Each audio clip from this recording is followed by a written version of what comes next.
Hello students, आपका स्वागत है हमारे YouTube channel math by R K Sen. आज हम चौथा चैप्टर सारणिक यानी कि डिटरमिनेंट इसके बारे में चर्चा करेंगे, जो हमारे आरबीएससी 2021 के सिलेबस के अकॉर्डिंग हमारे पास 4.1 तक हमारा सिलेबस है। उसके बाद जो 4.2 है वो हमारे सिलेबस में नहीं है, तो हम 4.1 तक करेंगे। जो ये चैप्टर बाकी रहता है वो हम किसी भी कंपटीशन का जब बेंच स्टार्ट करेंगे तो उसमें हम वो कंप्लीट करवा देंगे। तो आज हम क्या करेंगे कि सर्वप्रथम जो सारणिक का प्रयोग यानी डिटरमिनेंट का जो यूज़ किया गया वो ओनली एक घातीय समीकरणों से अज्ञात राशियों को विलोपन करने के लिए किया जाता था। तो एक घातीय समीकरण कौन सी होती है? जिनकी पावर 1 होती है, जिनके जो वेरिएबल की पावर 1 होती है, और उन समीकरणों से, उन इक्वेशन से अज्ञात राशियों यानी जो हम जानते नहीं हैं उन राशियों से को हटाने के लिए इस सारणी का प्रयोग किया जाता था, भी डिटरमिनेंट का यूज किया जाता। तो ये हमारे पास देखो डिटरमिनेंट की डेफिनेशन क्या है। तो डेफिनेशन ऑफ डिटरमिनेंट, तो डिटरमिनेंट की डेफिनेशन या सारणी की परिभाषा भी कह सकते हैं इसको। तो सारणी की परिभाषा क्या है? अभी सारणी की परिभाषा के लिए स्टूडेंट हम ये चीज़ देखते हैं कि हमारे पास ए होना चाहिए, ए आई जे एक वर्गाकार मैट्रिक्स, तो एक स्क्वायर मैट्रिक्स होना चाहिए। ये ज़रूरी है, अगर वर्गाकार मैट्रिक्स नहीं है तो उसका सारणिक नहीं निकाल सकते। तो इस वर्गाकार सारणिक की जो अद्वितीय संख्या या कह सकते हैं कि यूनिक नंबर अगर किसी भी मैट्रिक्स का जो स्क्वायर मैट्रिक्स है उसका अद्वितीय संख्या प्राप्त होती है वो सारणिक कहलाती है। वो सारणिक ए या फिर डिटरमिनेंट ऑफ ए या फिर डेट ऑफ ए ऐसे लिख सकते हैं। अभी इनको लिखने का तरीका है ये। तो अद्वितीय संख्या जो प्राप्त होती है वो हमारी क्या होती है? सारणिक ए डेल्टा, इससे भी लिख सकते हैं डेल ए सारणिक ए, ठीक है। और या फिर सारणिक ये एक सिंबल भी है इसका, या डेट ए भी लिख सकते हैं। भी इस प्रकार से इसके सिंबल होते हैं ये। तो लिखने का तरीका क्या है? ये सारणिक ए और डिटरमिनेंट ऑफ ए, ठीक है भी। ये भी लिख सकते हैं, ये भी लिख सकते हैं, ये भी लिख सकते हैं, या फिर डेट ऑफ ए लिख सकते हैं, ठीक है। इस प्रकार से हम इसको लिख सकते हैं।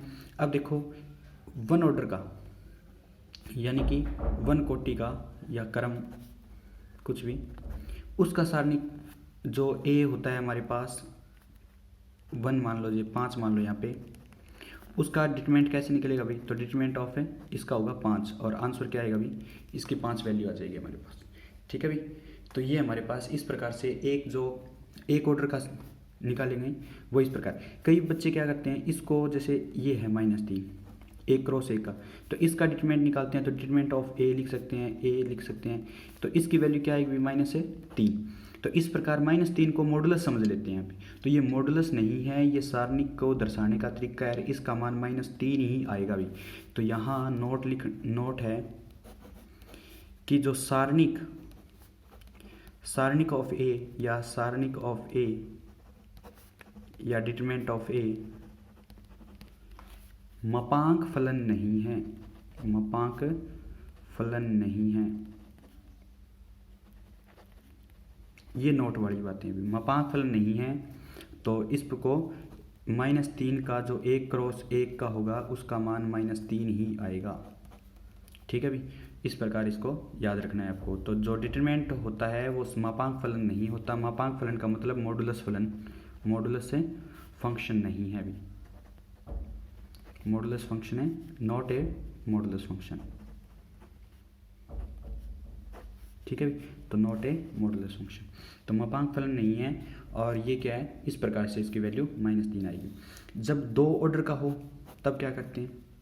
ये 1 ऑर्डर का था भी, यहाँ पे 2 ऑर्डर का हो तो यानी कि 2 कोटि या क्रम का,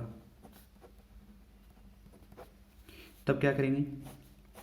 जैसे ए हमारे पास 1 2 3 4 है, 2 क्रॉस 2 का, तो इसका डिटरमिनेंट कैसे निकालेंगे भी?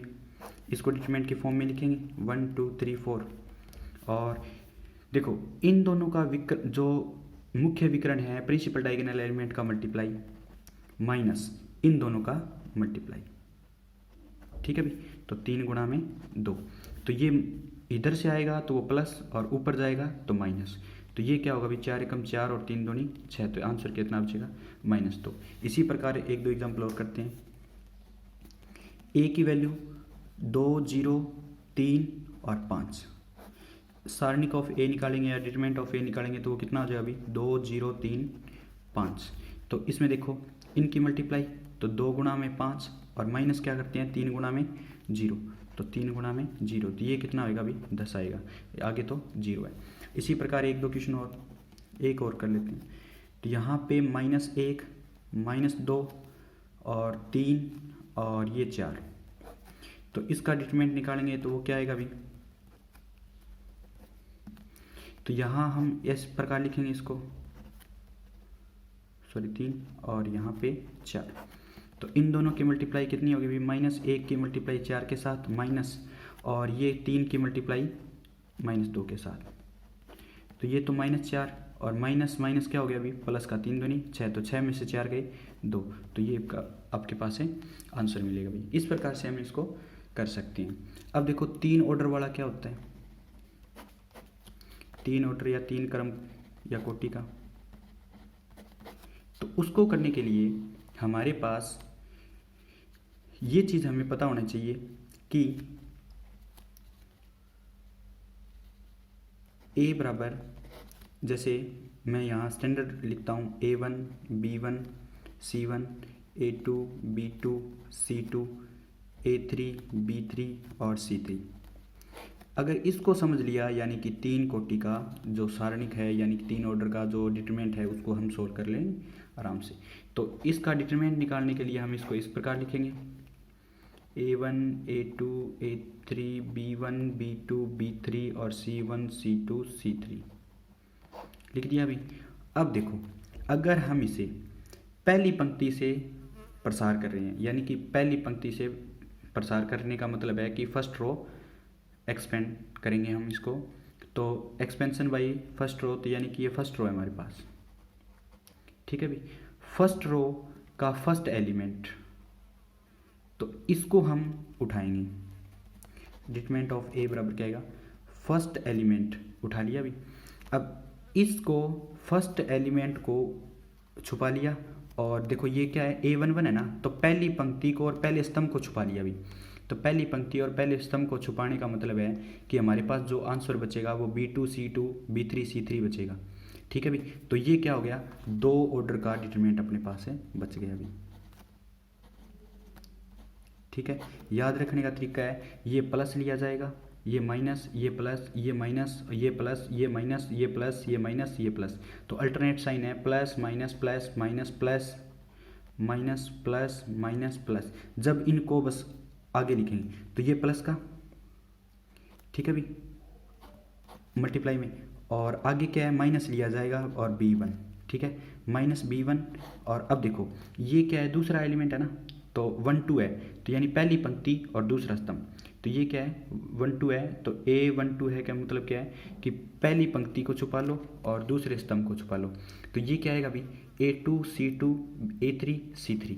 तो हमारे पास क्या हुआ A2, C2 और A3, C3, और आगे क्या है प्लस में C1, तो C1 क्या है हमारे पास 1, 3 है ना, तो पहली पंक्ति और तीसरा स्तंभ, तो पहली पंक्ति और तीसरे स्तंभ को छुपा लेंगे तो क्या बचेगा हमारे पास A2, B2, A3, B3। ठीक है भाई, तो ये हमारे पास डिटरमिनेंट बचेगा A2, B2, A3, B3। अब इसको सोल्व करने के लिए हम क्या करेंगे, अब यहाँ से इजी सोल्व कर लेंगे A1, और ये 2 का ऑर्डर का बच गया, तो उसको कैसे करते हैं B2, C3 से मल्टीप्लाई, माइनस में C2 का B3 से मल्टीप्लाई, माइनस B1 A2 का C3 से और माइनस A3 का C2 से, प्लस में C1 इसको इससे मल्टीप्लाई तो A2 B3 का, और यहाँ से माइनस करते हैं तो A3 B2 का। तो इस प्रकार से हम इनको कर सकते हैं। ये हमारा सोल्व करने के बाद जो आंसर आएगा वो 3 ऑर्डर का डिटरमिनेंट की वैल्यू आएगी भी। ठीक है, तो इस प्रकार से आप कर सकते हो, और आशा करता हूँ कि समझ आया होगा, और ना आए तो हमारे जो कमेंट बॉक्स में आप कमेंट कर सकते हो कि कहाँ दिक्कत आ रही है आपको और क्या चीज़ें दोबारा समझनी है। अब देखो उसके बाद हम 3 ऑर्डर का जो सारणिक है उसको सोल्व कर चुके हैं। एक एग्जांपल देख लेते हैं, जो एग्जांपल में इस प्रकार से 1 2 0 0 1 2 0 0 1, यहाँ से हमने इस प्रकार को ए 3x3 का अव्यय है और इसका डिटरमिनेंट बना लिया भी। वो क्या लेंगे 1 2 0 0 1 2 0 0 1 3x3 का। इसका जो वैल्यू आएगी वो क्या आएगी भी देखो, ये प्लस ये माइनस ये प्लस, इस प्रकार से फर्स्ट रो से यहाँ लिख देंगे पहली पंक्ति से प्रसार करने पर, पहली पंक्ति से। और एक याद रखने वाली बात है कि आप पहली पंक्ति से करो, दूसरी पंक्ति से करो, तीसरी पंक्ति से करो, पहले स्तंभ से, दूसरे स्तंभ से, तीसरे स्तंभ से, किसी भी चीज़ से प्रसार करोगे तो इनका क्या आएगा, आंसर सेम आएगा, पहली पंक्ति से प्रसार। ठीक है भाई, तो क्या लिखेंगे फर्स्ट रो एक्सपेंशन। ठीक है भाई, तो हम क्या करेंगे, पहला क्या है 1 और उसके बाद इसको छोड़ दिया, इसको छोड़ दिया, तो क्या बच गया अभी 1 2 0 1 माइनस 2 मल्टीप्लाई, अब इसको छोड़ दिया, इसको छोड़ दिया, जो एलिमेंट ले रहे हैं उसकी जो कॉलम है और उसकी रो है वो छोड़ देंगे, तो क्या बचेगा 0 2 0 1 और ये 0 है तो प्लस में 0 और इसको छोड़ देंगे, इसको छोड़ देंगे, तो ये क्या होगा 0 1 0 0 ये। तो यहाँ से 1 और इसकी वैल्यू क्या आएगी 1 और ये 0 हो गया अभी। ठीक है, और -2 और इसका 0 इसका 0 प्लस में ये सारा टोटल 0 ही हो जाएगा अभी। तो आंसर क्या बचा 1 की मल्टीप्लाई 1 के साथ करेंगे और ये 2 0 हो गया, ये 0 हो गया, तो सारा क्या है वैल्यू 1 आंसर आ गया अभी। जो डिटरमिनेंट की वैल्यू है वो 1 आई है। या फिर आप इस प्रकार से कर सकते हो, हम कह सकते हैं कि दूसरी पंक्ति से प्रसार करें तो क्या आएगा, दूसरी पंक्ति से प्रसार करें तो दूसरी पंक्ति ये भी, तो प्लस माइनस प्लस, यहाँ देखो प्लस माइनस प्लस प्लस यहाँ था, तो आगे क्या आएगा माइनस, फिर प्लस और फिर आगे माइनस। तो सबसे पहले यहाँ डिटरमिनेंट निकालेंगे तो हमारे पास -0 है और इस पंक्ति को इस स्तंभ को छोड़ेंगे तो 2 0 0 1 बचेगा, 2 0 0 1 बचेगा।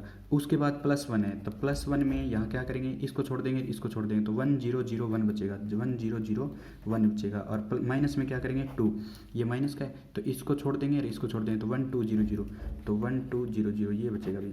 तो इसको सोल्व करेंगे तो क्या आएगा, ये टोटली 0 प्लस में यहाँ पे 1 की गुणा 1 के साथ और यहाँ पे ये सारा इसके मल्टीप्लाई 0 के साथ, इसके मल्टीप्लाई 0 के साथ, ये क्या है ये टोटल 0, तो ये भी आंसर क्या बचेगा अभी 1 बचेगा। तो इस प्रकार किसी भी पंक्ति किसी भी स्तंभ से आप इनको प्रसार करोगे तो आंसर हमारे पास हमेशा क्या आएगा, सेम आएगा, वो सारणिक इक्वल ही आएंगे सारे। तो यहाँ पे नोट से लिख सकता हूँ मैं, किसी भी एक पंक्ति या स्तंभ से प्रसार करने पर सारणिक का मान सदैव समान रहता है, समान आएगा या रहता है। ठीक है भाई,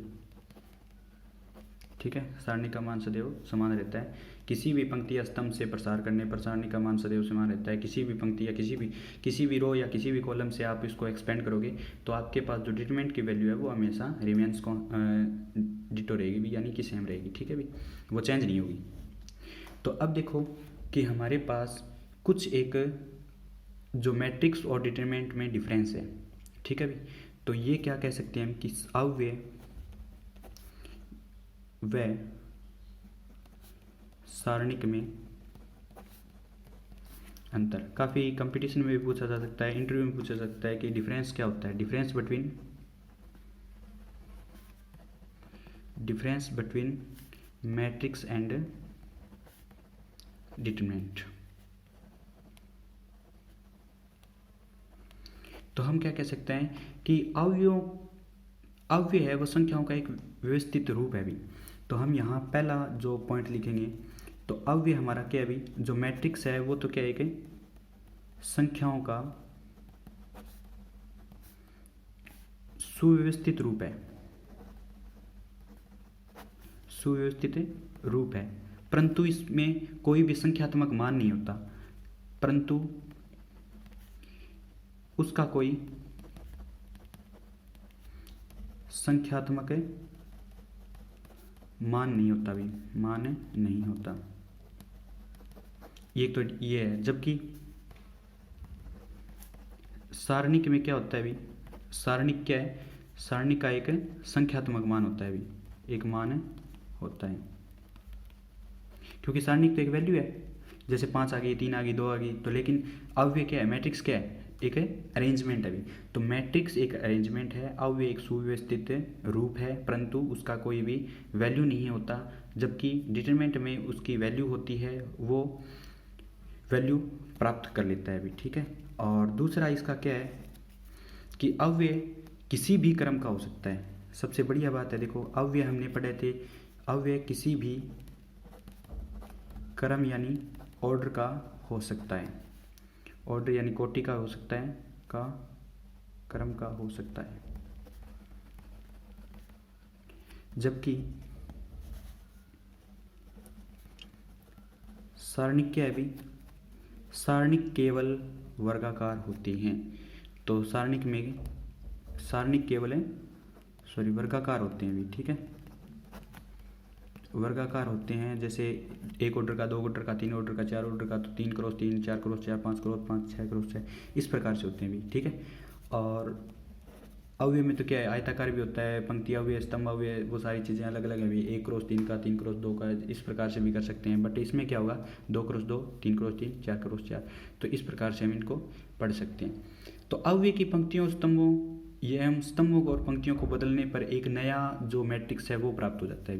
तो यानी कि अव्यय का परिवर्त करने पर एक नया अव्यय प्राप्त होता है, ठीक है, अव्यय प्राप्त होता है। जबकि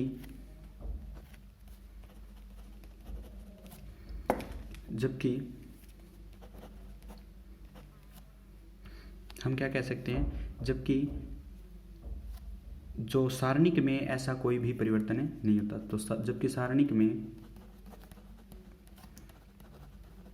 परिवर्त करने पर मान में बदलाव नहीं होता, ठीक है भाई। जो हम आगे सिद्ध करेंगे कि जो देखो हम यहीं भी कर लेते हैं एग्जांपल, a बराबर दिया हुआ है 1 2 3 4, ठीक है भाई, और इसका अगर हम परिवर्त करें तो वो क्या बन जाता है, 1 2 और 1 2 और यहाँ पे 3 4, क्योंकि जो पंक्ति है वो स्तंभ बन जाएगा, स्तंभ है वो पंक्ति, जो पंक्ति है पहली पंक्ति पहला स्तंभ, पहली दूसरी पंक्ति दूसरा स्तंभ। बट इसका डिटरमिनेंट निकालें तो हमारे पास क्या हुआ अभी, 4 एकम 4, 3 दूनी 6, तो 4 में से 6 गए माइनस के 2। इसका डिटरमिनेंट निकालेंगे ट्रांसपोज का, तो ये क्या आएगा, 4 एकम 4, 3 दूनी 6, तो ये भी माइनस का 2। ये चीज़ और ये चीज़ क्या है, सेम आ रही है। तो सारणिक में परिवर्त करने का कोई ही मीनिंग यानी कि कोई मान बदलाव नहीं होता, बट अव्यय एक नया प्राप्त हो जाता है, इसमें ये अंतर है भी, ठीक है। तो हम इस प्रकार से इन चीज़ों को कर सकते हैं। इसी प्रकार 3 क्रॉस 3 का भी हम कोई एग्जाम्पल लेके देख सकते हैं। तो ये 3 गुणधर्म है भी इसके जो अंतर हैं। और एक खास बात है आपके पास कि सारणिक में आप किसी भी पंक्ति से या किसी भी स्तंभ से कुछ कॉमन निकाल सकते हो, लेकिन अव्यय में पूरा कॉमन निकलता है। जैसे उभयनिष्ठ निकालना, तो अव्यय में क्या होता है भी, ये अंतर होता है इसमें, ठीक है। उभयनिष्ठ निकालने का मतलब क्या है कि अगर आपके पास a 4 8 10 12 है, तो यहाँ से आप 2 कॉमन निकालोगे, तो 2 कॉमन निकालोगे सब में से निकलेगा, ठीक है। 2 से गुणा 2 से भाग करने का भी मीनिंग यही है, और 2 कॉमन निकालने का मीनिंग यही है। तो अव्यय में से तो आप क्या करोगे, 2 बार निकालोगे, जैसे 2, यहाँ पे 4, यहाँ पे 5 और यहाँ पे 6। बट सारणिक में देखो, सारणिक में क्या होता है कि सारणिक में आपके पास ए सारणिक जैसे इस प्रकार है 4 8 10 12, तो इस लाइन से अलग निकलेगा, इस पंक्ति या इस स्तंभ से जैसे पंक्ति से निकालना चाहो तो पंक्ति से अलग अलग निकलेंगे, और स्तंभ से निकालना चाहो तो स्तंभ से अलग अलग निकलेंगे। तो यहाँ से हम 4 निकाल सकते हैं। तो ये क्या बचेगा, 1 2, और यहाँ से हम क्या निकाल सकते हैं, इसमें से 4 निकाल लिया, और इसमें से क्या निकालना चाहेंगे भी, 2। तो 2 गुणा में आएगा आगे, तो यहाँ से 5 और यहाँ से 6। और सारणी का मान है वो इक्वल आएगा, देख लेना कैसे। इसका जो सारणी का मान आएगा 12 चौके 48, और माइनस ये क्या हो गया 80। तो 80 में से 48 गए, कितने बचेंगे माइनस के, 32। और ये क्या हुआ, 4 दूनी 8, और इसका मान निकालेंगे तो 6, और इसका मान निकालेंगे तो 10। तो ये कितना हुआ अभी, माइनस का 4 और 8 चौके माइनस के 32। इस प्रकार ये वैल्यू समान रहती है, सारणिक में कोई भी बदलाव नहीं होता। बट सारणिक में एक पंक्ति से अलग निकालोगे, दूसरी पंक्ति से अलग कॉमन निकाल सकते हो। इसी प्रकार स्तंभ से आप कॉमन अलग अलग निकाल सकते हो भी, ठीक है। ये इसमें बेनिफिट होता है, ये इसमें फ़ायदा होता है भी, ठीक है। इस प्रकार से हम कर सकते हैं, और ये करते भी हैं हम। और ये नहीं है कि पंक्ति से निकाल लिया और स्तंभ से भी निकाल लेंगे, तो इस प्रकार से गड़बड़ हो जाएगी। बट आप क्या करोगे, निकाल भी सकते हैं, कोई ज़्यादा बड़ी बात नहीं आएगी मेरे हिसाब से तो। और इसी क्वेश्चन में हम कर लेते हैं, जैसे देख देते हैं कि यहाँ से हमने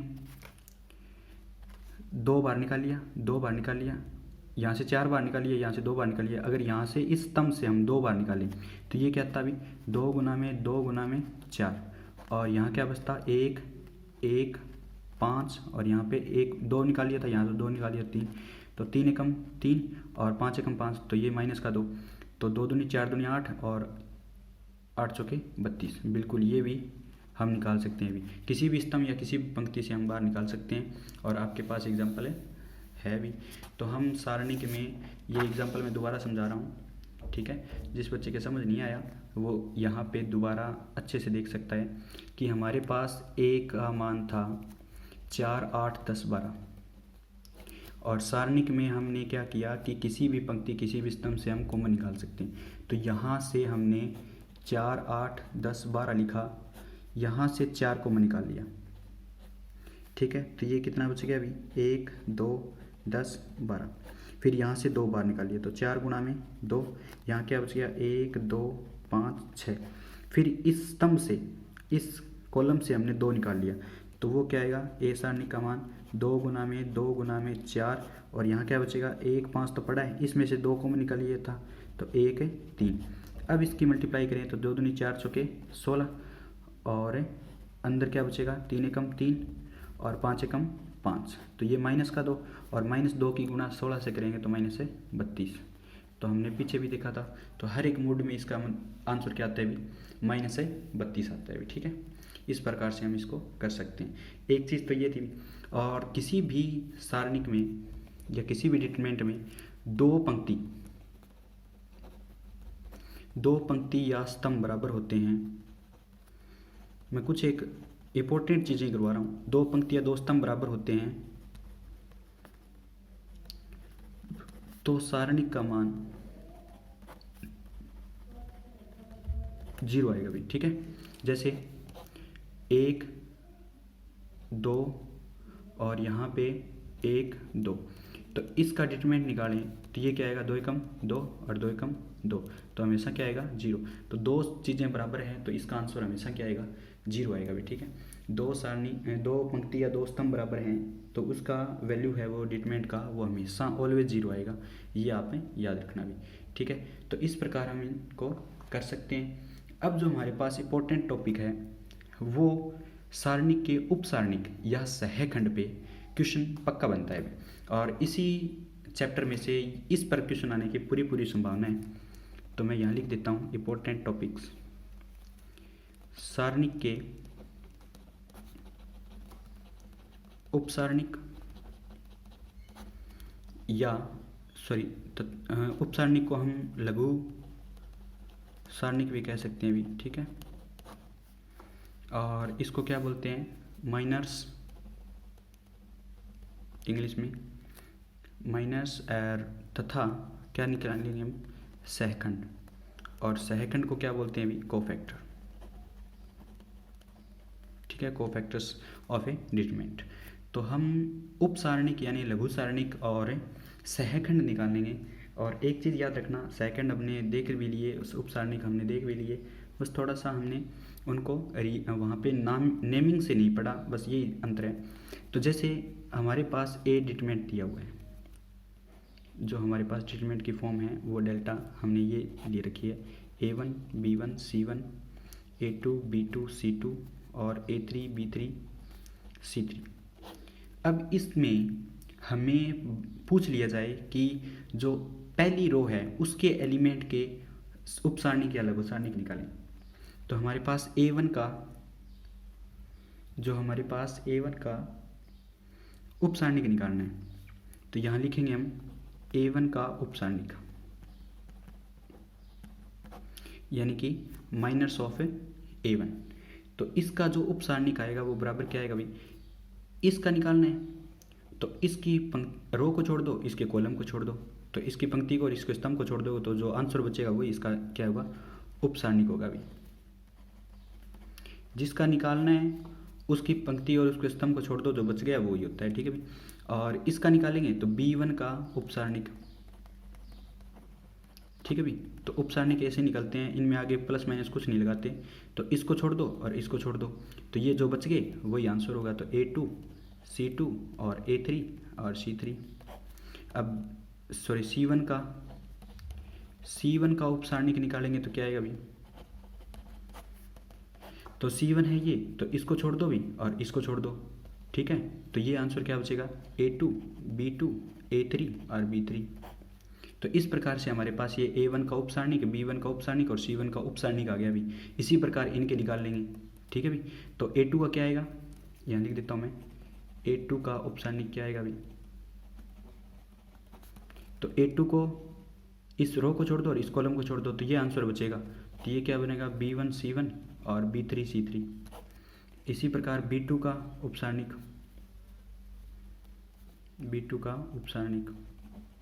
यानी माइनस, तो B2 को लोगे तो B2 को इस रो को छोड़ दो और इस कॉलम को छोड़ दो, तो A1 C1 A3 C3 बचेगा। तो A1 C1 और A3 C3 बचेगा भी। और इसी प्रकार C2 का उपसारणिक,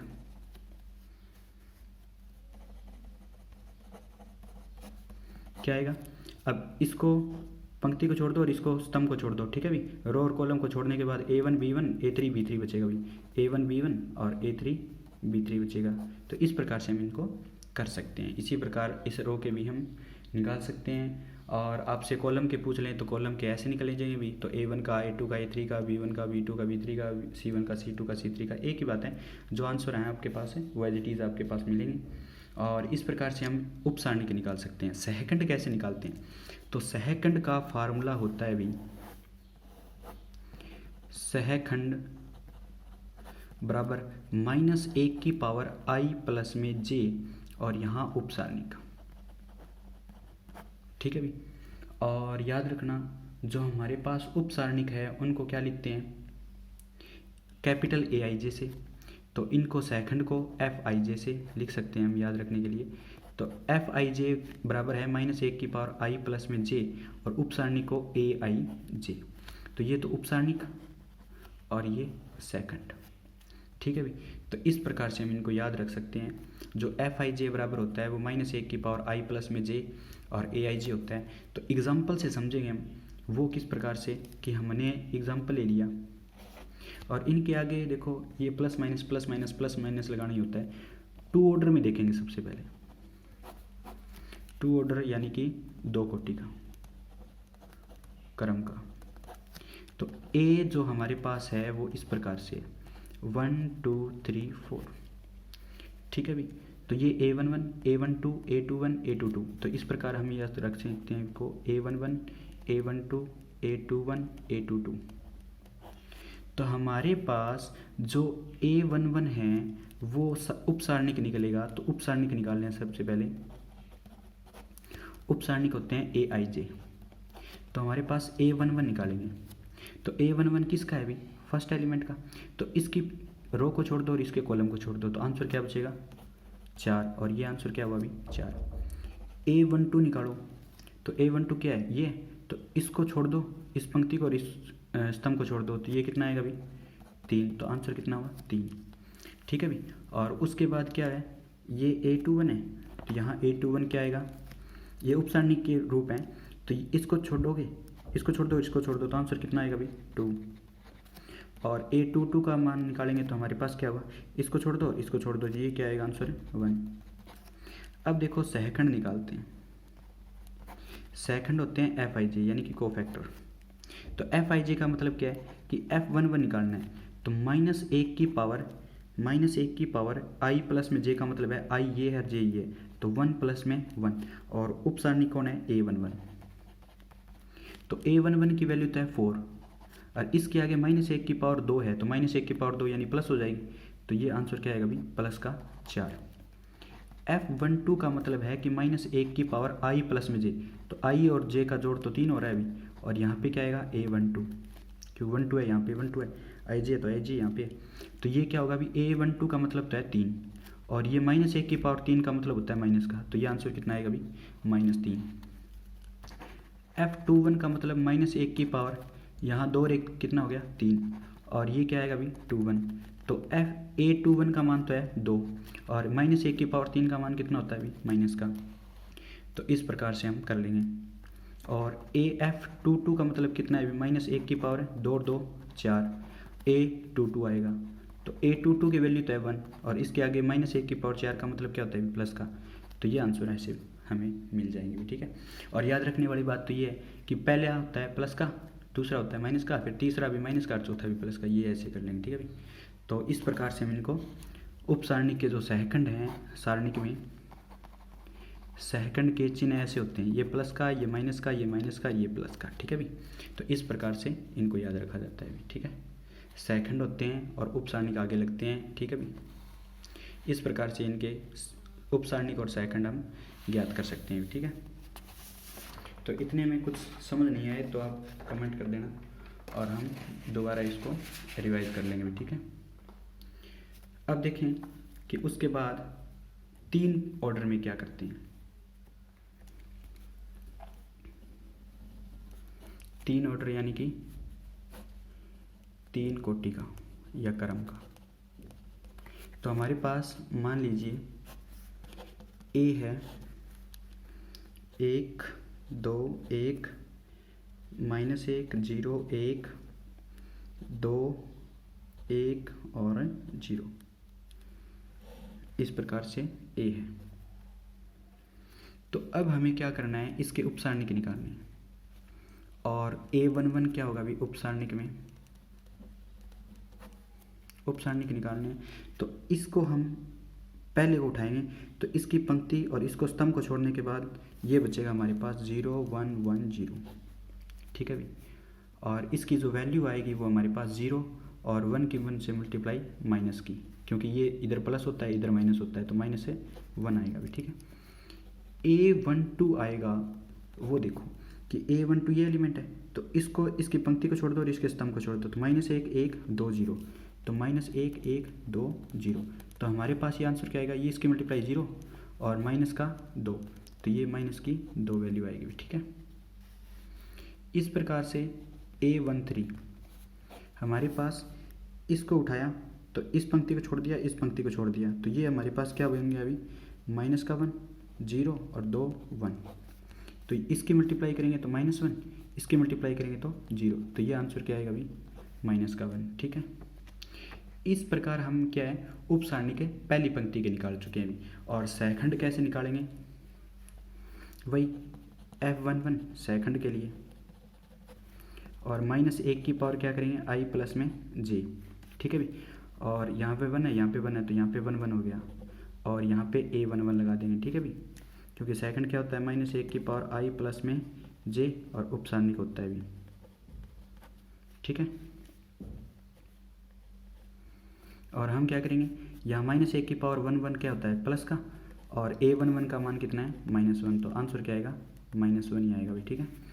F12 का मतलब क्या होगा अभी -1 की पावर 1 और 2 का मतलब 3, और A12, तो A12 की वैल्यू कौन है -2, और उसके आगे माइनस ही लगेगा, क्योंकि -1 की पावर 3 क्या होता है माइनस, तो ये माइनस माइनस क्या हो जाएगा अभी प्लस, ठीक है।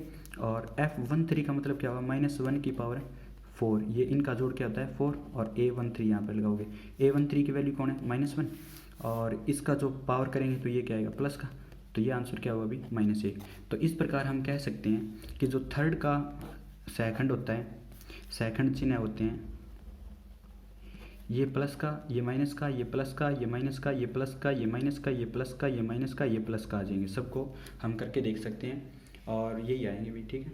और इस प्रकार से हम इनको सोल्व करेंगे। और उसके बाद जो हमारे पास एक फेमस रिजल्ट है वो इस प्रकार है कि किसी भी सारणिक की वैल्यू निकालने के लिए, डेल्टा की वैल्यू निकालने के लिए उसी पंक्ति के अवयवों की गुणा उसी पंक्ति के सेकंडों से की जाए, तब उनका जोड़ क्या आता है भी, तब उनका जोड़ क्या आता है भी, हमारे पास वो आएगा सारणिक का मान, ठीक है भी। तो देखो कैसे कि जैसे हम पहली पंक्ति से प्रसार कर रहे हैं किसी को, तो 3x3 में या 2x2 में जो भी आपका मन करे वो हम सोल्व करेंगे। तो A11 का मान F11 के साथ और A12 का मान F12 के साथ ही करें तब सारणिक आएगा। और प्लस में 3 कोटि का है तो A12 का मान F13 के साथ करें तभी क्या होगा, सारणिक आएगा, अन्यथा हमारे पास सारणिक का मान नहीं आएगा। इसी प्रकार डेल्टा होता है जैसे पहली पंक्ति होगी है, दूसरी पंक्ति लेंगे तो F21, A21 और F21 लेंगे, प्लस में A22 और F22 लेंगे, प्लस में A23 और F23। इस प्रकार से लेंगे तो भी हमारे पास क्या आएगा, सारणिक का मान आएगा। और ये अलग ऐसे कर देंगे कि पहली पंक्ति के अवयव और दूसरी पंक्ति के सेकंडों को गुणा कर दिया जाए, तब आपके पास आंसर 0 आएगा, ठीक है। 0 भी आ सकता है, कुछ और भी आ सकता है उल्टा पुल्टा करने के बाद, तो वो अलग बात है। तो हमारे पास सारणिक का मान नहीं आएगा, ये हमारे पास कन्फर्म होगी ये बात, ठीक है भाई। और हम कर भी सकते हैं, जैसे थर्ड में क्या कहता है, डेल्टा का मान क्या आएगा, A31 F31 प्लस में A32 F32 प्लस में A33 और F33। इस प्रकार से होगा। ये तो सेकंड के आगे भी उप सारणिक हो तब क्या होगा, उप सारणिक में प्लस माइनस आपको लगाने पड़ेंगे, क्योंकि सारणिक में तो प्लस माइनस हम लगाते हैं साथ में। तो उप सारणिक के लिए हम क्या करेंगे, ये तो सेकंडों के लिए था, A11 करें तो ये उप सारणिक है ना, उप सारणिक के लिए, ठीक है भाई। तो हम क्या करेंगे, उप सारणिक के लिए क्या करेंगे, A11 ये तो प्लस का रहेगा, आगे आएगा माइनस का A12 और प्लस में आगे क्या आएगा A13 और A13। इसी प्रकार अगर करें A21 का, तो A21 का क्या आएगा, माइनस लगाना पड़ेगा भाई, क्योंकि इनका जो सम होता है वो माइनस होता है, वो ओड हो रहा है ना, तो ओड सम हो रहा है तो माइनस आएगा, और इवन सम हो रहा है तो ये क्या आएगा, प्लस का आएगा। और आगे क्या आएगा अभी 2 3, तो ओड है तो विषम है तो माइनस लगाना पड़ेगा, ठीक है भाई। तो इस प्रकार से लगाते हैं हम, ठीक है। और इसी प्रकार है डेल्टा A31 करेंगे तो A31 प्लस क्या जाएगा, आगे माइनस लगाना पड़ेगा अभी A32 और A32 और प्लस क्या कर देंगे A33 और A33। तो ये तो उप सारणिक के फॉर्मेट है, अभी प्लस माइनस लगाने पड़ते हैं, और सेकंड में प्लस माइनस लगाने नहीं होते, उनका सभी का जोड़ करते हैं। और हमेशा याद रखना कि उसी पंक्ति के अवयवों की गुणा उसी पंक्ति के सारणिक और उप सारणिक, सेकंड और उप सारणिक से करते हैं, तभी हमारे पास क्या आता है, डिटरमिनेंट की वैल्यू आती है, यानी सारणिक की वैल्यू आती है भी, ठीक है। इस प्रकार से हम इनको करेंगे, ठीक है। अब देखो एक्सरसाइज 4.1, जो प्रश्नमाला 4.1 है उसको हम कर रहे हैं। तो उसका फर्स्ट क्वेश्चन कहता है, फर्स्ट क्वेश्चन हमारे पास इस प्रकार है कि k के किस मान के लिए, k के किस मान के लिए जो k2 और 4 - 3 है वो 0 होगा। तो सारणिक का मान 0 कब होगा भी, तो इसको सोल्व करोगे तो माइनस का 3k इसकी गुणा इसके साथ, और माइनस का क्या आएगा 4 दूनी 8, क्योंकि इनकी गुणा तो प्लस होती है और इनकी गुणा माइनस होती है, तो इनका तो जो अंदर माइनस आ रहा है वो तो आया ही अभी, ठीक है। और इनकी गुणा 8 आई तो उसके आगे माइनस लगाते हैं अभी, ठीक है। और बराबर क्या है 0, तो -3k बराबर क्या हुआ 8, और k की वैल्यू क्या आई हुई 8/3, और ये माइनस भी यहाँ शिफ्ट कर दिया अभी, ठीक है। तो -8/k, तो ये अपने पास है रिजल्ट आ गया। दूसरा क्वेश्चन क्या कहता है, यदि x y 2 4 बराबर 0 हो तो x अनुपात y क्या होगा। x अनुपात y का मतलब होता है x बट्टा वाई। तो अनुपात हमेशा क्या होता है, भाग होता है भी। तो आप x बट्टा वाई भी ज्ञात कर सकते हैं, ठीक है भी, या यही होता है भी, ठीक है। तो हम क्या करेंगे, इसको सारणी का सोल्व करेंगे तो 4x और ये लगाते हैं माइनस, तो 2y बराबर 0। समझ आ गया ना। इन दोनों की गुणा जो आई वो तो प्लस में लिख दी हुई, यानी कि प्लस मल्टीप्लाई किया, और इन दोनों की गुणा जो भी आई उसके आगे माइनस मल्टीप्लाई किया, तो ये प्लस होती है और यहाँ माइनस होती है, ठीक है भी। तो इस प्रकार से करते हैं, ठीक है। और अब क्या करिए, क्या किया, 2y को इधर ले गए, 4x बराबर है 2y, और अब x बट्टा में y लेके आना है, तो y को इधर ले आए और 4 को इधर ले गए, तो 2 बट्टा में 4, तो 2 बट्टा में 4 का आंसर 1 बट्टा 2। तो x अनुपात y क्या है, अभी x बट्टा में y है, तो इसी प्रकार x अनुपात y लिखते हैं, तो 1 बट्टा में 2 है, तो इसको बराबर क्या लिखेंगे, 1 अनुपात है 2। तो ये आंसर है अभी, ठीक है। इस प्रकार से आप कर सकते हो। तो तीसरा क्वेश्चन देखते हैं।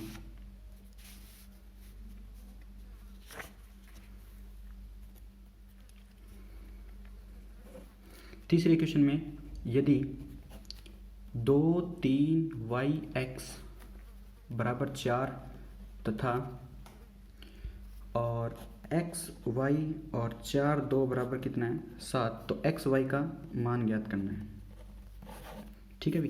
तो इनको सोल्व करो तो 2x माइनस में कितना हुआ 3y, इनका गुणा और बराबर क्या 4, इनको गुणा सोल्व करोगे तो 2x माइनस में 4y बराबर कितना है 7। ये दो समीकरण प्राप्त होगी, तो इनको क्या करोगे भी, आप घटा दो, तो इसमें से इसको घटा दिया तो ये माइनस माइनस प्लस हो गया, ये माइनस हो गया, तो ये तो कट गए भी। तो 4 में से 3 गया y, और माइनस 7 में से 4 गए माइनस का 3, तो y का मान किसी भी समीकरण में रख दो, समीकरण नंबर 1 या 2 में किसी में रखोगे, तो आप क्या करोगे, यहाँ पे लिखोगे घटाने पर, ठीक है भी। यहाँ पे क्या लिख दिया, घटाने पर लिख दिया, ठीक है। और अब y का मान -3 किसी में रख दो, तो 2x -3 गुना में यहाँ -3 रख दिया बराबर है 4, तो समीकरण नंबर 1 से।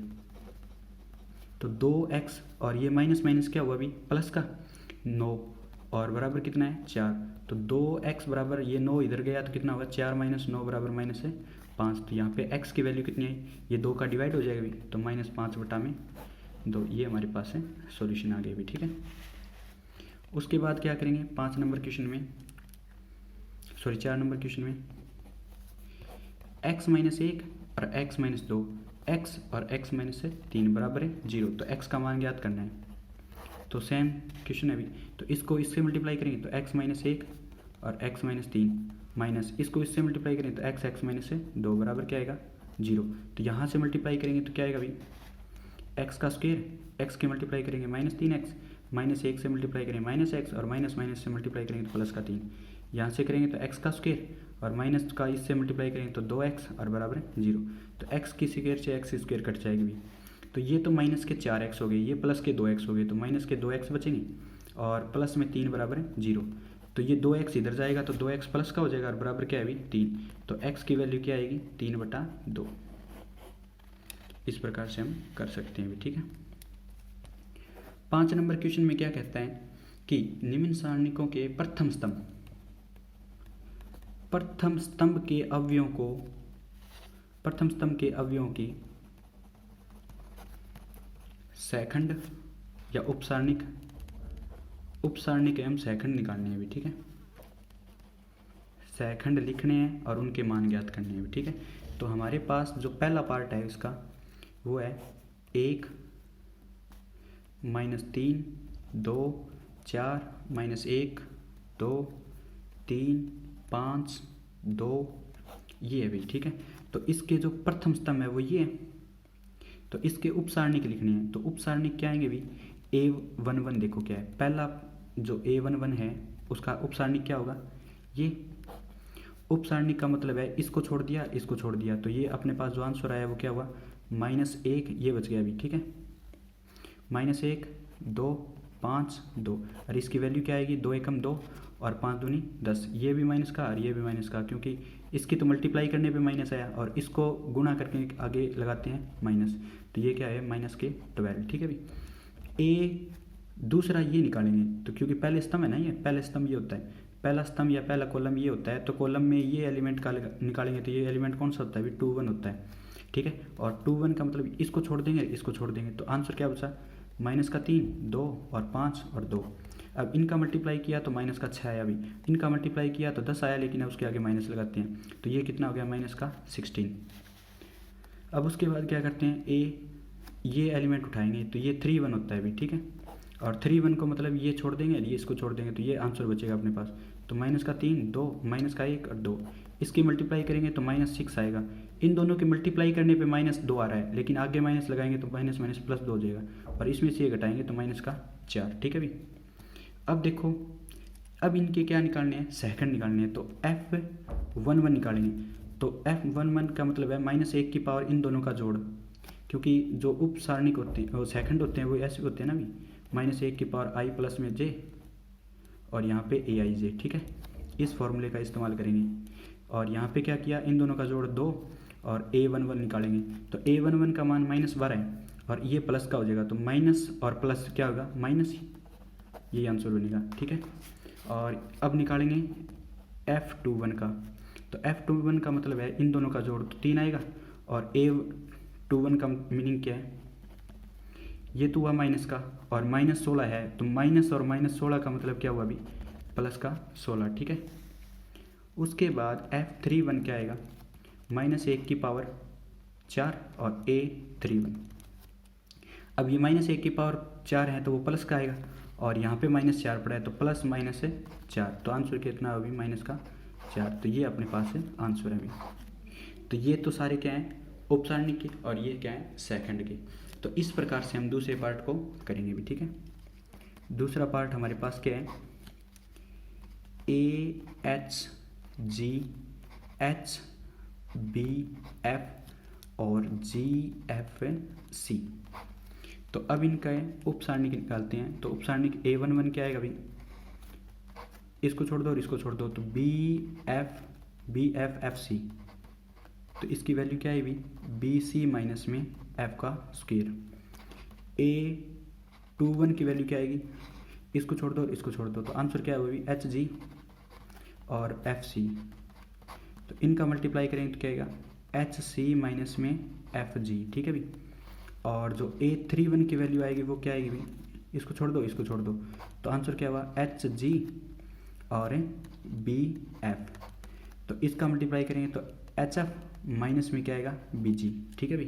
तो ये हमारे पास है उपसारणिक आ गई। तो अब सहखंड के लिए क्या करेंगे, यानी कि कोफैक्टर के लिए क्या करेंगे, F11। तो F11 का मतलब है कि -1 की पावर 2, और ये मान कौन है भाई, A11, ठीक है भाई। तो A11 तो ये है, और उसके आगे क्या लगाना है, प्लस का, तो ये प्लस ही आ जाएगा, तो BC माइनस में F का स्क्वायर। F21 का मान कौन है, -1 की पावर है, इनका जोड़ कितना है 3, और A21, तो A21 का मान तो ये है, और उसके आगे लगाना क्या है, माइनस, तो इसको माइनस करेंगे तो ये -HC, और इसको माइनस करेंगे तो ये प्लस का FG, ठीक है भाई। और अब क्या करना है, F31 का मतलब क्या है, -1 की पावर 4 और A31। तो A31 का मान तो ये है, और इसके आगे लगाना क्या है, प्लस, तो ये प्लस का ही आ जाएगा, तो HF और माइनस में BG। तो ये हमारे पास है सेकंड और उपसारणिक के आगे भी, ठीक है। पहले आपने उपसारणिक निकाले और उसके बाद क्या निकाले, सेकंड निकाले। तो इस प्रकार से हम क्या कर सकते हैं, ये सारे क्वेश्चन आसानी से सोल्व कर सकते हैं। और नेक्स्ट क्वेश्चन क्या कहता है, 6 नंबर, जो सारणिक 3 - 11 1 5 0 0 -10 3 0 का मान ज्ञात कीजिए। मान ज्ञात करना है, तो बिल्कुल इजी पार्ट है, जिसमें याद रखना, नोट करने की बात है ये, जिस पंक्ति या स्तंभ में, जिस पंक्ति या स्तंभ में सबसे ज़्यादा 0 हो तो उससे प्रसार करते हैं। प्रसार करना सरल होता है। तो तो ये क्या है अभी, सबसे ज़्यादा जीरो इसमें है ना, इसमें भी है। तो आप दूसरी पंक्ति से या तीसरे स्तंभ से भी प्रसार कर सकते हो इस क्वेश्चन को। तो दूसरी पंक्ति या तीसरे स्तंभ से आप जिस मर्जी से प्रसार करोगे तो वो आप कर सकते हो। तो मैं इस दूसरी पंक्ति से प्रसार करूँगा, ठीक है भाई। तो दूसरी पंक्ति से प्रसार करने पर, ठीक है भाई, यानी कि सेकंड रो एक्सपेंशन, ठीक है। तो ये क्या आएगा, ये प्लस ये माइनस, देखो ये प्लस ये माइनस ये प्लस ये माइनस। तो हमारे पास जो डिटरमिनेंट आएगा सारणी का आएगा तो -5। देखो क्योंकि प्लस माइनस लगाना होता है इसके आगे, क्योंकि हमारे पास जो उप सारणी के रूल होते हैं, चिन्ह होते हैं, वो इस प्रकार से होते हैं कि प्लस माइनस है, यहाँ पे माइनस आएगा तो ये माइनस का 5 हो गया अभी। और उसके बाद इस पंक्ति को और स्तंभ को छोड़ने के बाद ये अपने पास जो आंसर बचेंगे भी, ठीक है। और उसके बाद क्या है, प्लस में 0, तो 0 को इस पंक्ति को और इस स्तंभ को छोड़ेंगे तो क्या आएगा 3 1, और यहाँ पे -10 है 0, और आगे भी क्या है -0, और इस देखो प्लस माइनस प्लस माइनस था, देखो यहाँ से देखो प्लस माइनस यहाँ माइनस लगा दिया, उसके बाद प्लस लगा दिया, उसके बाद माइनस लगाते हैं। अब इस 0 को उपसारणी के निकालने तो इस पंक्ति को और इस स्तंभ को छोड़ेंगे तो ये क्या आएगा 3 -11 -10 और 3। वो अलग बात है कि आगे 0 है तो वो सारा 0 होगा, एक बार लिखने का तरीका सीख लो बस। तो -5 इसका गुणा करेंगे तो 0, इसका गुणा करेंगे तो 3 माइनस का, ये सारा 0, आगे वाला भी 0। तो ये आंसर कितना आएगा भाई, -5 गुणा में -3, ठीक है भाई, -5 गुणा में -3, तो आंसर कितना आएगा माइनस से प्लस का 5 दिया 15, ये आंसर आएगा अपने पास। 7 नंबर क्वेश्चन क्या कहते हैं,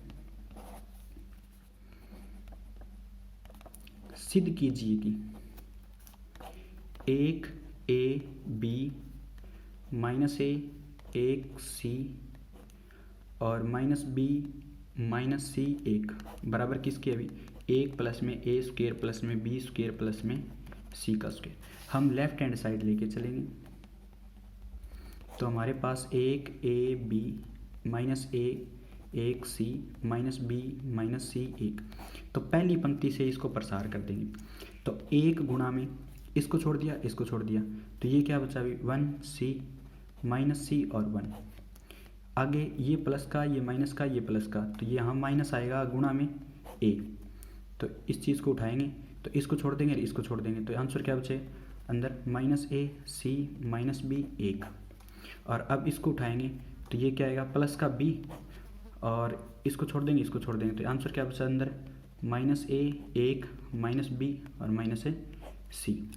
अब इस चीज़ को हम सोल्व करेंगे, 1 तो गुणा में है, इन दोनों का गुणा करेंगे तो 1, इन दोनों का गुणा करेंगे तो माइनस तो C स्क्वायर आएगा, लेकिन माइनस और लगाते हैं तो माइनस है प्लस का स्क्वायर, -A गुणा में यहाँ से इसकी मल्टीप्लाई करेंगे -A, और इन दोनों की मल्टीप्लाई करेंगे -BC आ रहा है, लेकिन माइनस और लगाते हैं तो प्लस का क्या हो जाएगा BC, प्लस में B गुणा में इन दोनों का गुणा करेंगे तो माइनस क्या हो गया अभी प्लस AC। अब -B आ रहा है लेकिन माइनस और लगाएंगे तो ये प्लस क्या हो जाएगा B। अब यहाँ से 1 प्लस में C का स्क्वायर, ये क्या हो गया माइनस है प्लस A का स्क्वायर, और ये प्लस माइनस क्या हो गया -ABC, और इसकी गुणा करेंगे तो प्लस ABC और प्लस में क्या आएगा B का स्क्वायर, ये इससे चीज़ों से कटेगा दोनों, तो 1 प्लस में A का स्क्वायर B का स्क्वायर प्लस में C का स्क्वायर, यही हमारे पास क्या है RHS है, और ये हम क्या कह देंगे इतिशीना, ठीक है भाई। तो इस प्रकार से हमने ये कंप्लीट कर लिया। अब देखो जो एग्ज़ाम आइडिया में पीछे क्वेश्चन आए हुए हैं वो बता देता हूँ मैं आपको। फर्स्ट क्वेश्चन जो पीछे आए हुए हैं कि RBSC 2013 सप्लीमेंट्री में, ठीक है, और वो इस प्रकार से है 5 3 4 6 बराबर x 7 -1 x। तो इन दोनों का जो आंसर आएगा वो x की वैल्यू निकालनी है, ठीक है, x की वैल्यू निकालनी है। तो 6 पंजा 30 माइनस 4 तिया 12 बराबर यहाँ से x का स्क्वायर, और ये माइनस क्या हो जाएगा अभी +7। तो ये तो 30 में से 12 गए कितने बचते हैं 18, और 18 ये -7 इधर होगा x का स्क्वायर, अब x का स्क्वायर किसके बराबर बच गया अभी, 18 में से 7 गए 11, और जो x की वैल्यू आएगी वो क्या आएगी हमारे पास है ±√11 आएगी। ठीक है, इस प्रकार से हम इनको कर सकते हैं। अब देखो दूसरा क्वेश्चन है जो आरबीएसई बोर्ड इसी में सप्लीमेंट्री में पूछा गया है 2013 में, 2013 सप्लीमेंट्री में पूछा गया है अभी। ठीक है,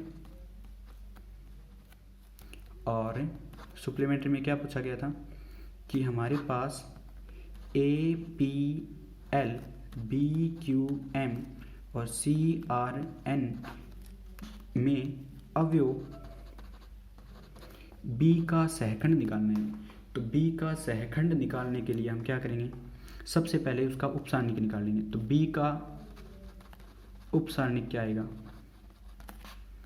B का उपसारणिक यानी कि B ये है, इसको छोड़ दो और इनको छोड़ दो भी। ठीक है, तो हमारे पास PLRN बचेगा। ठीक है, और इसका मान क्या हुआ PN माइनस में RL। तो B का सहखंड निकालने के लिए हम क्या करेंगे, सबसे पहले तो ये कौन सा अवयव है 2 1 है, और 2 1 में हम क्या लगाएंगे -1 की पावर 2 1 है ना, क्योंकि A11 A12 A13 A21 है ये, तो यहाँ पे 2 प्लस में 1 और यहाँ पे क्या लगा देंगे उपसारणिक। तो ये तो आएगा माइनस, क्योंकि पावर 3 है तो माइनस लगाना पड़ेगा, तो पावर 3 है तो माइनस लगाना पड़ेगा, तो इसके आगे माइनस लगेगा भाई। ठीक है, उपसारणिक का जो मान है B का उसके आगे माइनस लगेगा, तो इसको हम माइनस कर देंगे PN, और ये माइनस है तो वो क्या हो जाएगा प्लस हो जाएगा। ठीक है, तो ये हमारे पास क्या हो गया, वैल्यू आ गया B का सहखंड। ठीक है, इस प्रकार से हम कर लेंगे। उसके बाद जो आरबीएसई बोर्ड